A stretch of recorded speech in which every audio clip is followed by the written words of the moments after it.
Ricky, what is the name of that song? The what? The Palms. The Palms. Very good. What a blessing. Children may be dismissed this time. Turn with me actually to Mark 8. Mark chapter 8. Mark 8. Make sure I have everything. Like I said, and I do want to make a note that when I say everything started early, it didn't mean they ended early either. My brother's ordination, the service started at 5:30. I shouldn't complain. It was great. It was awesome. But just like this, just so you know what it's like out there, out there in the world. He started at 5:30 on the dot, and it got done well after 7. So it went easily an hour and a half, almost 2 hours. So it's a little bit difficult on the children. The children were not used to that. But it was great. And again, thank you all. It is Palm Sunday. It is the week known as Holy Week or the Passion Week traditionally. And I forgot to put that in our bulletin. I was realizing it as I'm lying down, going to bed, and Jessica asked me, "Hey, do you have a sign-up sheet for Easter dinner?" I'm like, "What Easter dinner?" I'm like, so traveling does that to me. But that is what this week is, and we have a week that's been set aside specifically for the remembrance and the celebration of what Jesus did for us and how it came about. And it happened over a week in Jerusalem when Jesus entered Jerusalem triumphantly on the back of a colt and drove out the moneylenders and taught. And as everybody thought, the disciples thought it was going to be the beginning of a grand new age, the beginning of the restoration of the Davidic line to the throne, and that everything would be great. But things took a different turn. As we know with the history of the hindsight of history, we know that things ended up differently. Because the disciples had convinced themselves the kingdom that was at hand was the physical kingdom of promise to David and reaffirmed through the prophets that was promised as a real and physical kingdom that would now be the time when it was restored. And they were excited. But what we will see here is that Jesus was not surprised how things ended out. Jesus' death was not a coup. It was not a failed attempt to overthrow the government and establish some kind of new state. It was not a coup. It was not an accident or a mistake, but part of a larger plan for redemption for you and me. And his disciples, he told, and the thing about it, if we will look at it again in Mark, is Jesus told his disciples this multiple times. And Mark is unique in that it records 3 times in 3 successive chapters where it tells us, where he tells his disciples, this is what is going to happen. Let me tell you what is about to happen as we go up to Jerusalem. And each time his disciples and those who were around him to hear it responded inappropriately. They responded incorrectly. They responded with their own interests in mind. Because you see, what happens is we will all respond. We all respond to what Jesus did. Every person responds, whether you think of it consciously, whether you think of it subconsciously, however you and we think of it, we will respond to the events that we celebrate and remember this week. And that is what we will see here. We all respond.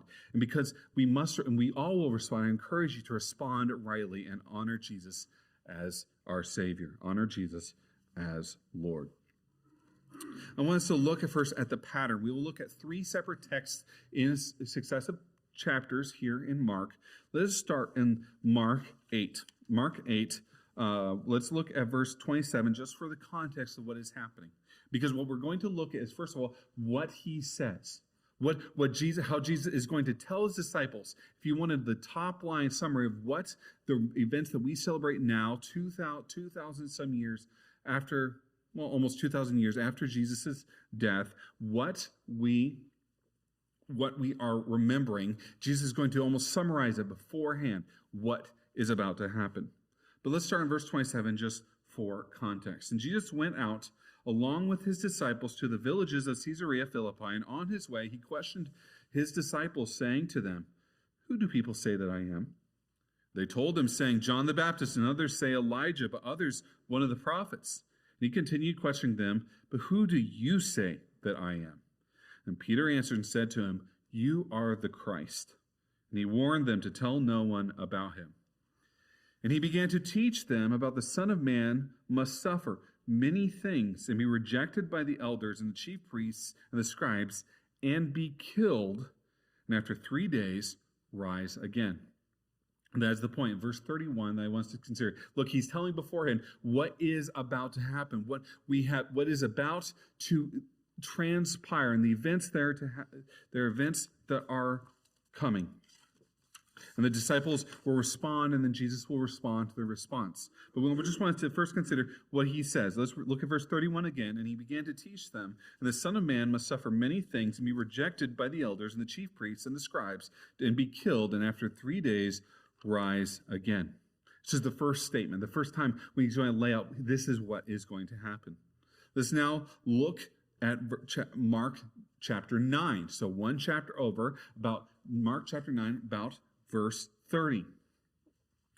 So a little while later, when they went out and began to go through Galilee, he did not want anyone to know about it. So Mark 9, verse 30, he says they're going out from Galilee. He doesn't want anybody to know about. Verse 31, and he was teaching to his disciples and telling them, "The Son of Man is to be delivered into the hands of men, and they will kill him. And when he has been killed, he will rise 3 days later." So again, he's saying almost the same thing. He's just bringing it out a little bit more. This is the second time he said his second telling of what is about to happen. And now we will go to chapter 10, Mark chapter 10, verse 32. So again, Mark 8, 31. Mark 9, 31. And now Mark 10, verse 32. And they were on the road going to Jerusalem, and Jesus was walking on ahead of them. And they were amazed, and those who followed were fearful. Again, he took the 12 aside. He began to tell them what was going to happen to him.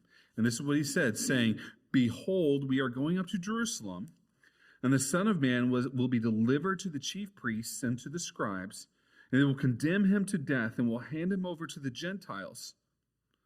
And they will mock him and spit on him and scourge him and kill him. And 3 days later, he will rise again." So again, you have the events. And what you see in each of these things, each of these successive statements, chapter 8, chapter 9, and chapter 10, you see a fundamental sameness, right? It's fundamentally the same statement over and over again. It's fundamentally the exact same thing, but it's progressive.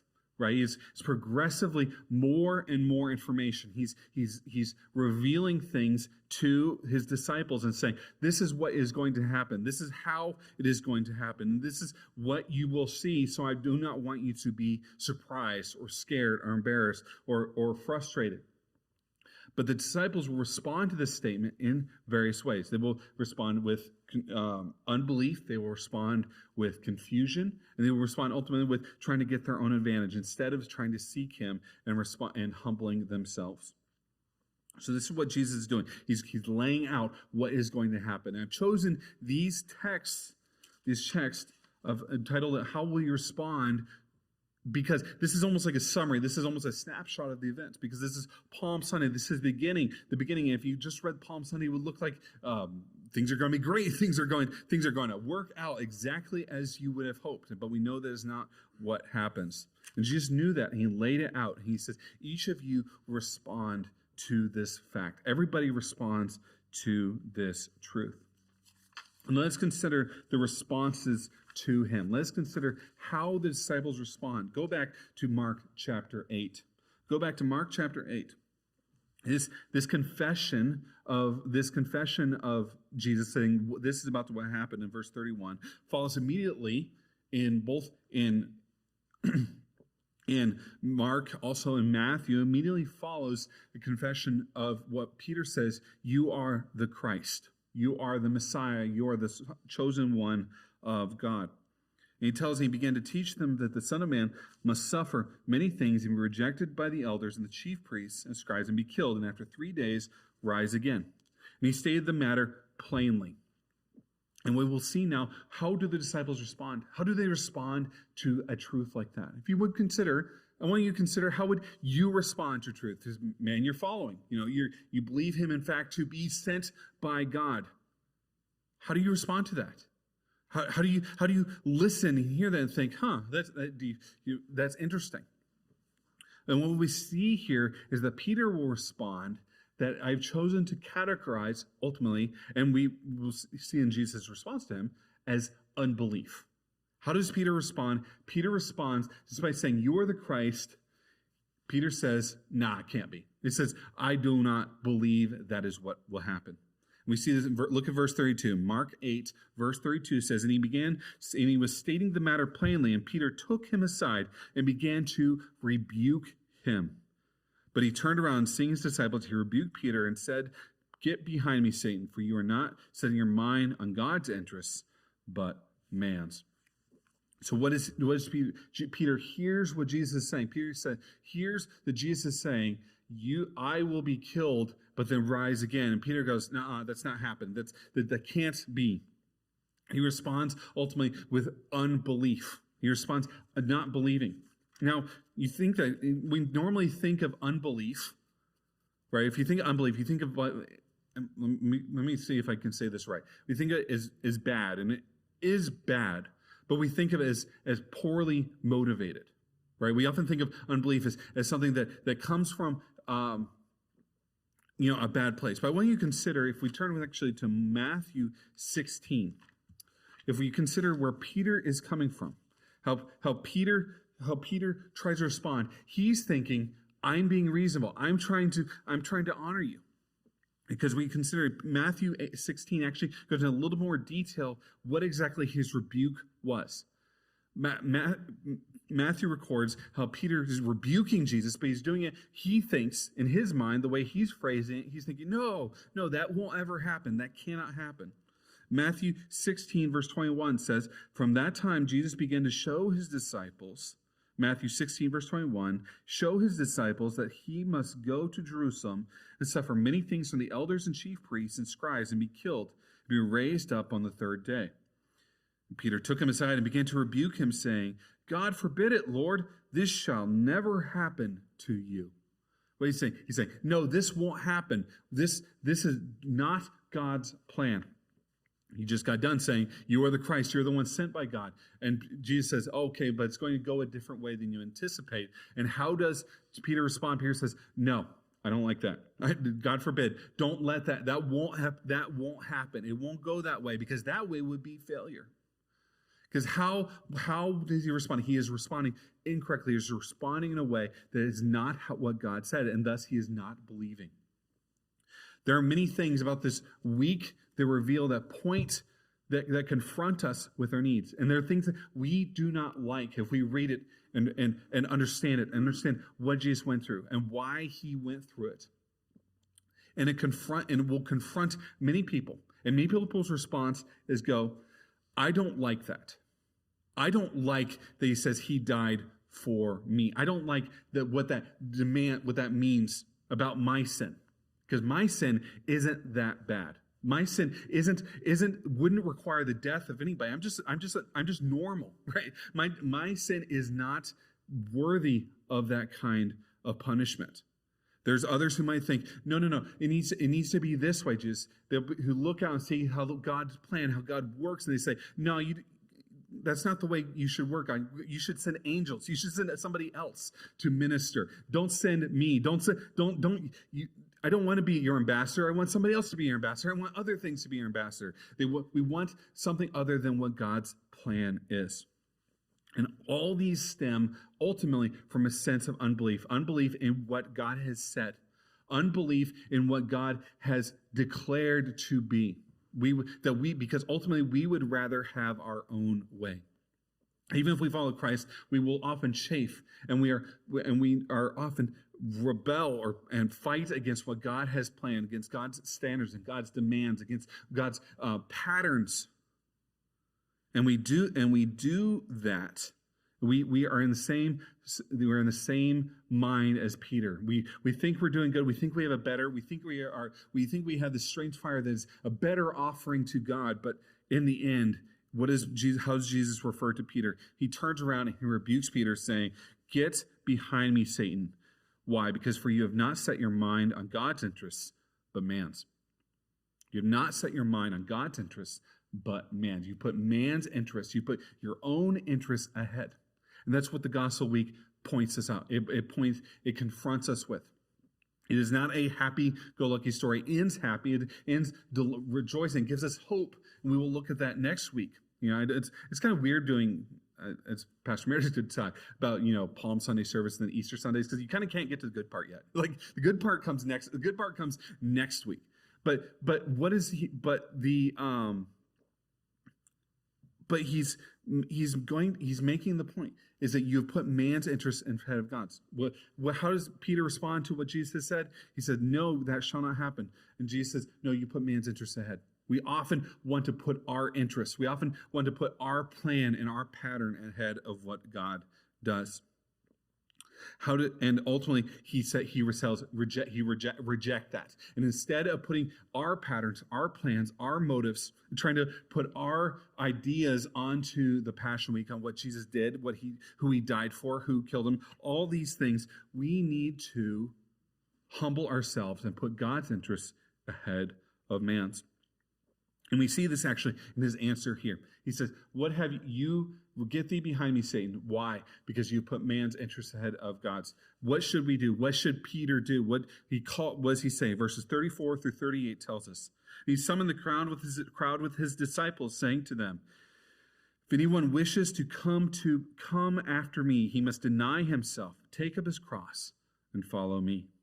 For whoever wishes to save his life will lose it, but whoever loses his life for my sake and the gospel's will save it.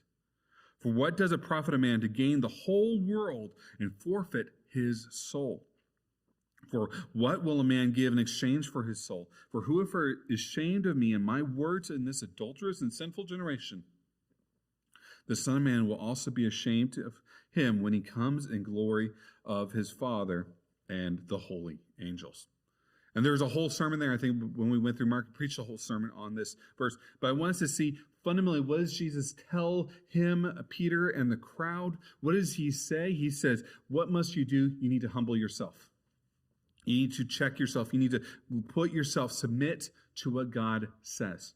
You need to submit to God's assessment of the situation.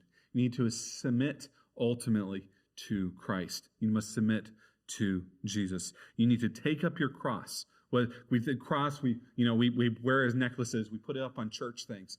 But he's saying you take up your modern terms would be like a gallows or an electric chair or a guillotine. It's a means of execution that would be shameful. It'd be abhorrent to people. What he's saying is you need to humble yourself and follow me no matter what. You need to obey what I say no matter what. You cannot be ashamed of what I have said. You cannot put something else ahead of what I have said. You cannot put your own discomfort ahead of what I have said. You need to follow Christ no matter what. And follow Jesus no matter what it costs, no matter what it leads. This is the meaning. This is what he's saying. This is the point. Ultimately, you humble yourself and submit to Jesus. Why? What is he saying? Our natural response, some will respond to this week. They see this week, they'll respond with unbelief, right? They'll say, no, it didn't happen. It happened because of those evil people out there. It happened because of this. It didn't happen because of my sin. It didn't happen because I needed a savior. I needed redemption. I needed rescuing or ransoming. It happened because of that. It happened because of something else. And what did Jesus say? No, you need to humble yourself, submit, and follow me no matter what. This is the first message. Some will respond with unbelief, and Jesus calls us to submission and faith. Some will respond with confusion. Look now at Mark 9. Mark 9. Mark 9, verse 30. Again, we're going back to the next section. What does he say? Mark 9, verse 30. He goes on and says, this is the thing I'm laying out. I'm telling you beforehand what is happening. You all disciples, Peter and John, you all think this is the kingdom is at hand, and David's coming back, and we're going to establish a new earthly kingdom. And he makes it very apparent that's not what's happening. That's not what's happening yet. And he going out, and he goes to Galilee, and he told them what was going to happen. And look at verse 32. Well, how do they respond now? These disciples have been with him for months and years by this point. Verse 32, how do they respond when he says, and he was teaching his disciples and telling them, the Son of Man is to be delivered into the hands of men, and they will kill him. And when he has been killed, he will rise 3 days later. You want to make a point? What is he saying? Son of Man. You know who he is. He's used that phrase all throughout the Gospel of Mark. He says, what will happen? He will be seized. Men will take him. Earlier he said the priests will take him. The priests will take him. He said the people in power will come and take him. They will take him, and he will be killed. But then what will happen? He will rise 3 days later. Easter will happen after 3 days. And how do the people respond? Do they respond with unbelief? No, not necessarily. How do they respond? Verse 32. But they did not understand the statement, and they were too afraid to ask him. They did not understand the statement, and they were too afraid to ask him, which I appreciate and understand this, because this is my natural bent. Like, there were times growing up with my father. My father's nice. He's not mean or anything like that, but I was so, I don't know, in my own head, that I would have a question that was good-natured, honest, intensive. I want to go to ask him and be like, nah, it's silly. I don't need to ask him that. It's embarrassing, because it's embarrassing to not know something. It's embarrassing to raise your hand and be like, hey, what are you talking about? What do you mean? And so they're saying, so it was like the question that I asked my daughters. And I can't really fuss them, because somehow through genes and genetics and stuff, it's transferred directly. My own experiences, like, on their faces. It's like, so when I ask them a question, hey, whose pen is this? They look at me blankly and say, I don't know. And in that moment, I see myself 30 years back staring at my dad, whose marker is this? And say, I don't know. And and somehow I'm like, oh, I see that. That's me. That's you. And so, but what is the point? Is they don't know. They don't know the answer. They are confused. And they are too afraid to ask him. They're afraid of getting called out. They're afraid of what he might say.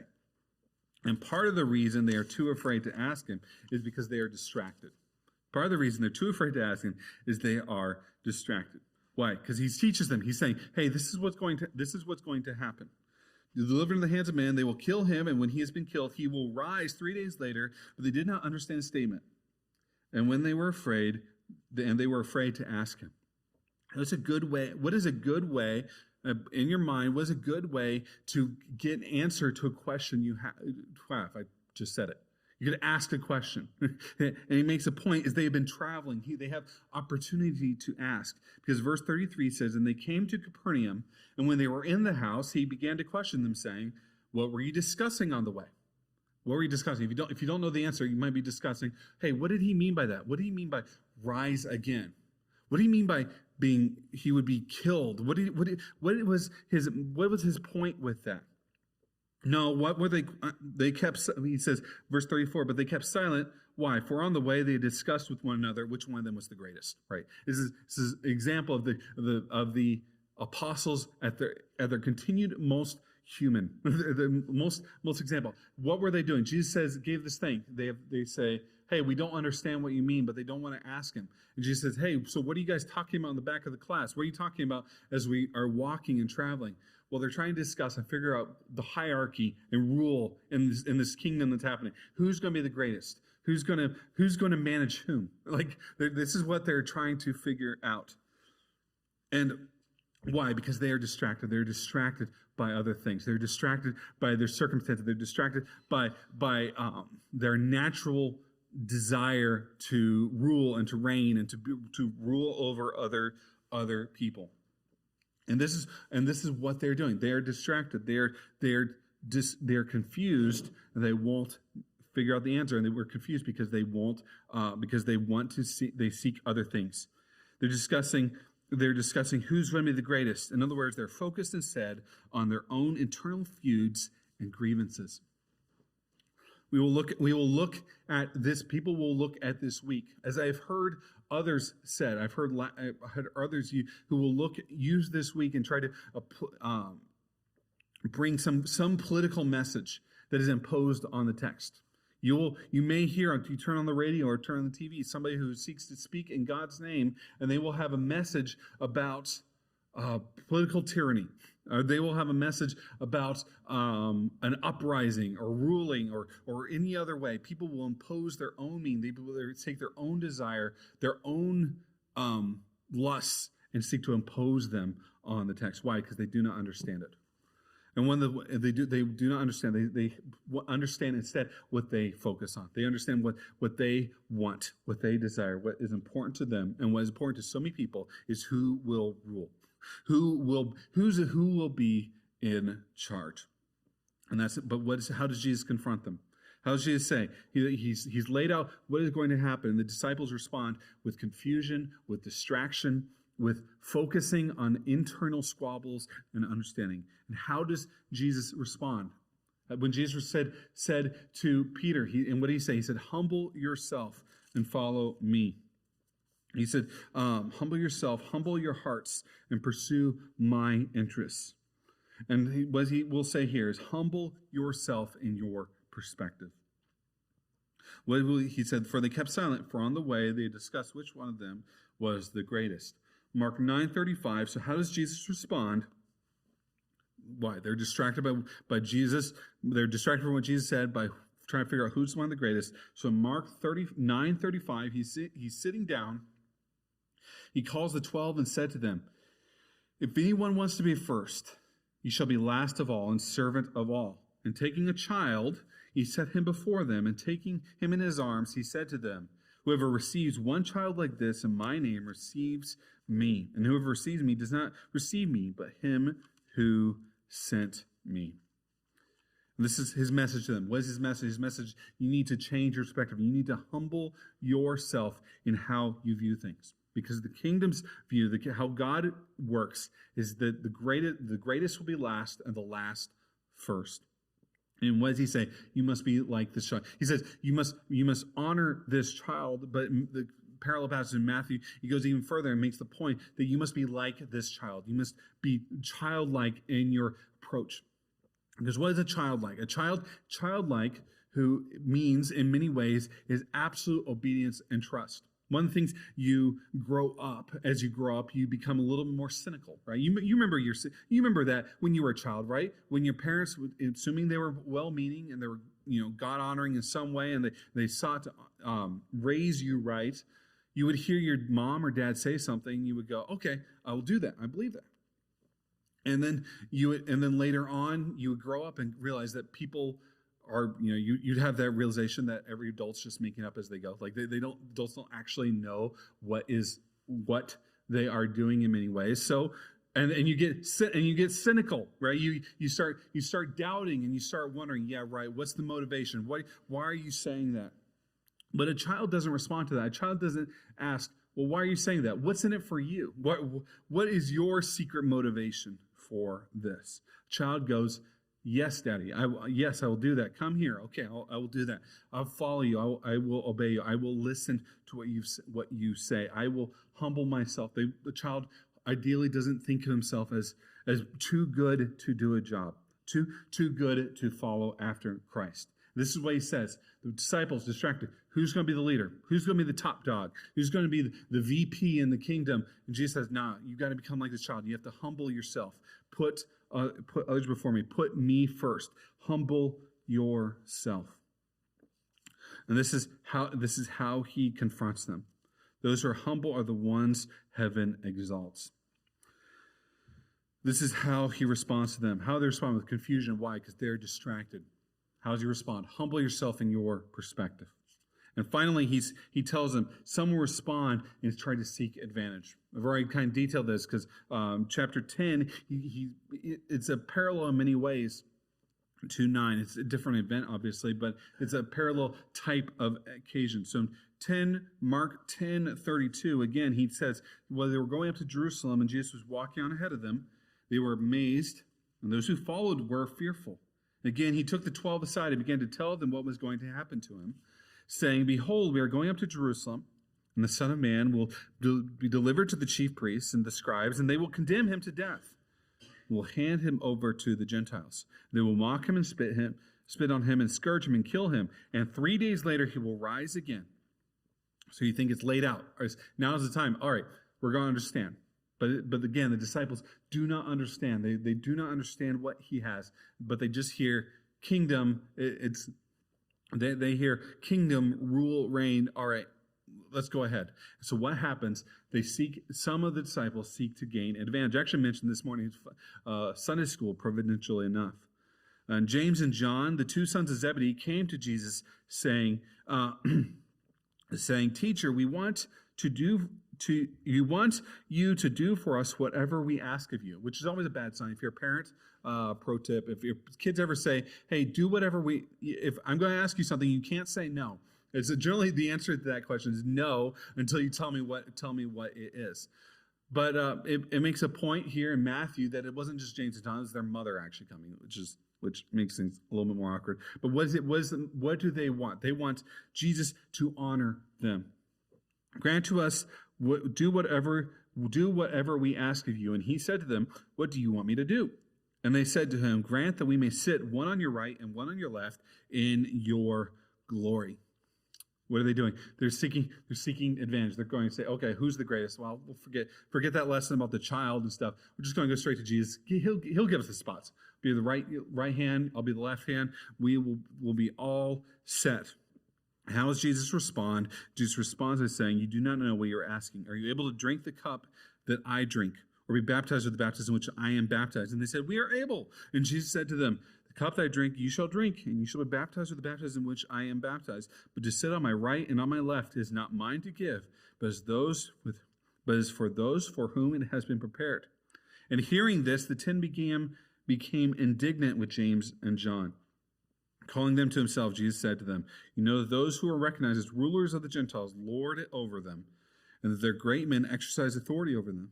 But it is not this way among you, that whoever wishes to become great among you shall be your servant. Verse 44, and whoever wishes to be first among you shall be slave to all.